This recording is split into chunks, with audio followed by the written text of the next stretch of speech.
Hello दोस्तों। ऑर्थोप्निया यानी रात को सोते समय सांस फूलने की प्रॉब्लम, ये बहुत सारी बीमारियों में होता है जिसके कारणों पर हमने ऑलरेडी अलग वीडियोस में बात करी है। आज बात करेंगे, मान लीजिए किसी व्यक्ति को अगर ऑर्थोप्निया या रात को सोने के टाइम सांस का प्रॉब्लम हो रहा है तो क्या क्या चीज़ें उसको करनी चाहिए, कौन कौन सी यूजफुल टिप्स है जिसको फॉलो करने से उसको फायदा हो सकता है। आज का टॉपिक है टिप्स फॉर पेशेंट्स हैविंग ऑर्थोप्निया और ब्रेथलेसनेस इन सुपाइन पोजिशन।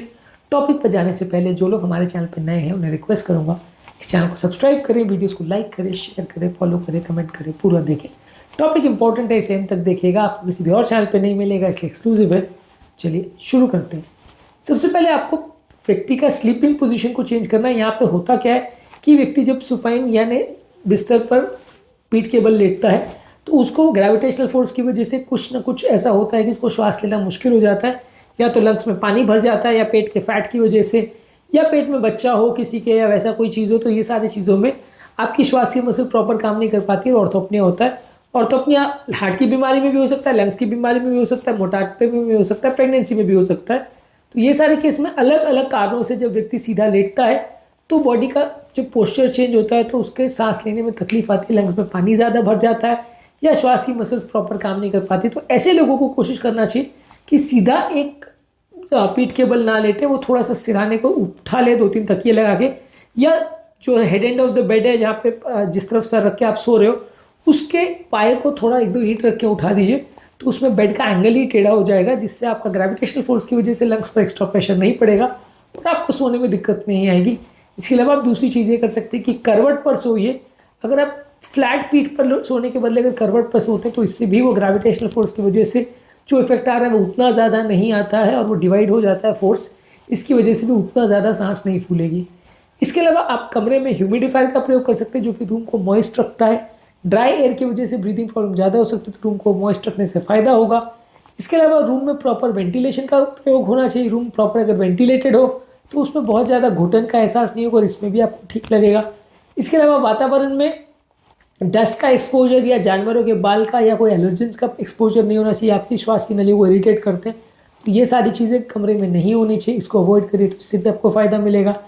इसके अलावा अगर आपको मान लीजिए अगर हार्ट फेलियर है, इस तरह का प्रॉब्लम है, तो खाने में नमक की मात्रा कम रखिए और पानी बहुत ज़्यादा मत लीजिए।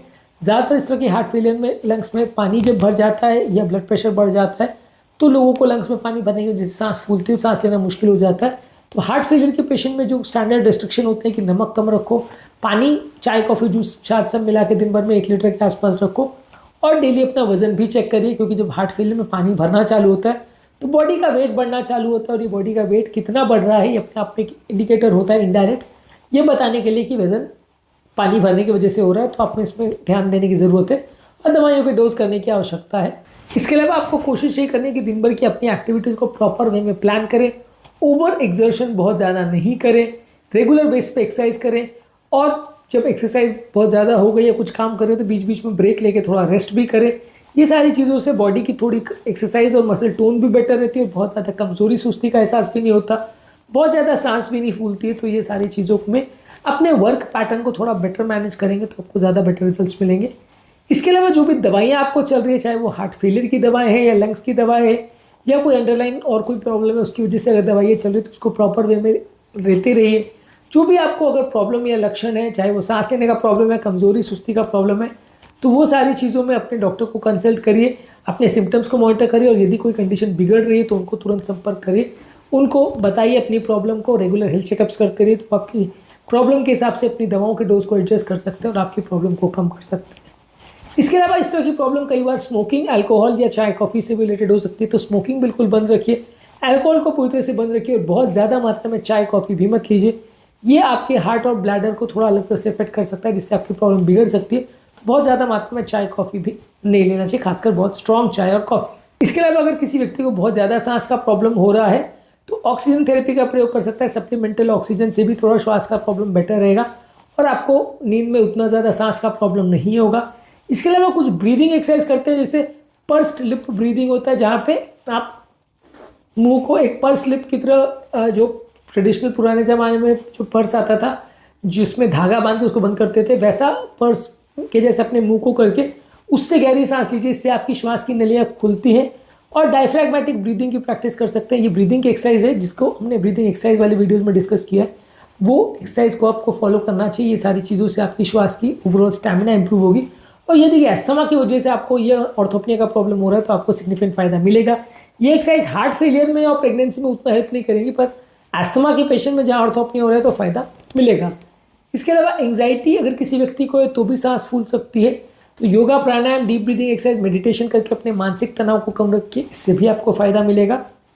इसके अलावा अगर आपको मान लीजिए सीवियर हार्ट फेलियर है या सीवियर एस्थमा है और उसकी वजह से प्रॉब्लम आ रही है तो इमरजेंसी के हिसाब से पूरी तैयारी रखिए कि यदि इस तरह कोई इमरजेंसी तो उसको कैसे मैनेज किया जाएगा, क्या दवाएं दी जाएगी, हॉस्पिटल कैसे ले जाया जाएगा, हॉस्पिटल में इमरजेंसी में किसको कॉन्टैक्ट करना है, कैसे शिफ्ट करना है, ये सारी चीज़ों की आपको तैयारी रखनी पड़ेगी, तो आप कंडीशन को बेटर वे में मैनेज कर पाओगे। और अपनी कंडीशन के हिसाब से पेशेंट को और उसके ओवरऑल फैमिली मेम्बर्स को पता होना चाहिए कि पेशेंट को कौन सी तरह की प्रॉब्लम है, उसमें ट्रीटमेंट क्या है, उसमें इमरजेंसी कैसे मैनेज किया जाता है, दवाइयाँ कैसे लेनी है, दवाइयों के इफेक्ट, साइड इफेक्ट्स क्या हैं, ये सारी चीज़ों के बारे में पेशेंट और उसके फैमिली मेम्बर्स को प्रॉपर एजुकेशन करना ज़रूरी है। तो ये वो सारी कॉमन टिप्स और ट्रिक्स है जो ऑर्थोपनिया यानी सोने समय सांस फूलने की प्रॉब्लम वाले लोगों को करनी चाहिए। बेसिकली कॉन्सेप्ट ये है कि जिस कारण से आपको प्रॉब्लम हो रही है उसको एड्रेस करना पड़ेगा। हर तरह का कारण अलग हो सकता है, प्रेगनेंसी में अलग ट्रीटमेंट हो सकती है, एस्थमा में अलग हो सकती है, हार्ट फेलियर में अलग हो सकती है, मोटापे में अलग हो सकती है, सब तरह के कारणों में अलग तरह का ट्रीटमेंट हो सकता है। जिस तरह का कारण है उसके हिसाब से आप अपने ओवरऑल लाइफस्टाइल को चेंज करिए, वजन कम करिए, रेगुलर एक्सरसाइज करिए, मेंटल स्ट्रेस कम रखिए, खाने पीने का ध्यान रखिए और बहुत ज़्यादा पानी और नमक मत लीजिए, और जो बीमारी है उसके हिसाब से अप्रोप्रिएट ट्रीटमेंट लीजिए। ये सारी चीज़ें आपको करने से फ़ायदा मिलेगा। प्लस सुपाइन यानी पीठ के बल ज़्यादा मत सोइए, करवट पे सो सकते हैं और थोड़ा सिराने को एलिवेट कर सकते हैं। ये चीज़ें ग्रेविटी के इफेक्ट को कम करेगी और आपको सांस का तकलीफ कम होगा। इसके अलावा ऑर्थोपनिया के रिलेटेड और क्या इश्यूज़ होते हैं, प्रेगनेंसी में ऑर्थोपनिया को कैसे मैनेज करते हैं, इस पर हमने अलग से वीडियोस किए, इनको ज़रूर चेकआउट करें। टॉपिक एंड करने से पहले जो लोग हमारे चैनल पर नए हैं उन्हें रिक्वेस्ट करूँगा कि चैनल को सब्सक्राइब करें, वीडियोस को लाइक करें, शेयर करें, फॉलो करें, कमेंट करें, पूरा दें।